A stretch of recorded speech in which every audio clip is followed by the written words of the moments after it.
entambuza ekkubo ly'omusalaba okuva ku kkanisa eya All Saints e Nakasero okugenda ku Old Kampala ewabadde olukuŋŋaana olwawamu eri ab'enzikiriza ya Kristu kutandise n'okusaba mu kkanisa eno nga kukulembeddwamu omumyuka wa Ssaabalabirizi w'ekkanisa ya Uganda Bishop Jackson Barwa. Our Lord and the blessing of that God Almighty, the Father, the Son, and the Holy Spirit be with us now and forevermore. Amen. Bano bakulembeddwamu abaana bano ababadde bakuba bbandi nga bayambibwako ekimotoka kino ekibaddeko emizindaalo okwongera obulamu mu mukolo guno.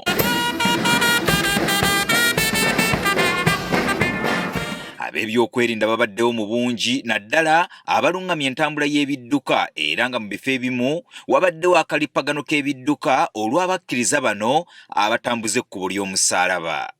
Omulabirizi obwedda buli bwatuuka ewali bizinesi ez'enjawulo nga talema kuyimiriramu okuliisa ekigambo kya Katonda abasuubuzi bano okubasabira ate n'okubasaba okulokoka. Mulungi tuwayo abantu abakuŋŋaanidde wano abakolera mu kitundu kino.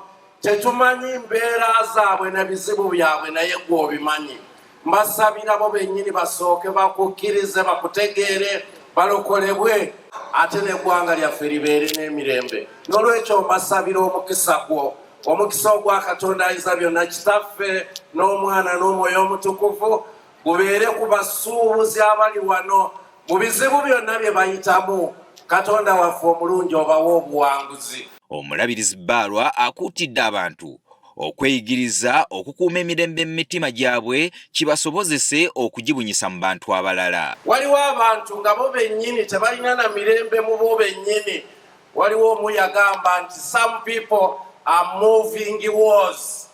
Mu bo bennyini nga balina entalo, balina ennyombo, balina emitawaana, n'olwekyo nga bali mu buzibu. So tetulina mirembe kolagana wakati waffe ne Katonda, tetulina mirembe muffe bennyini, ate tetulina mirembe n'abantu bannaffe.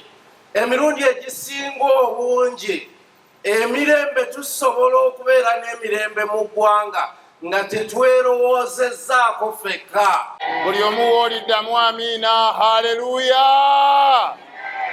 Kampulira ekibuga kyonna nga kigamba nti amiina, haleluya.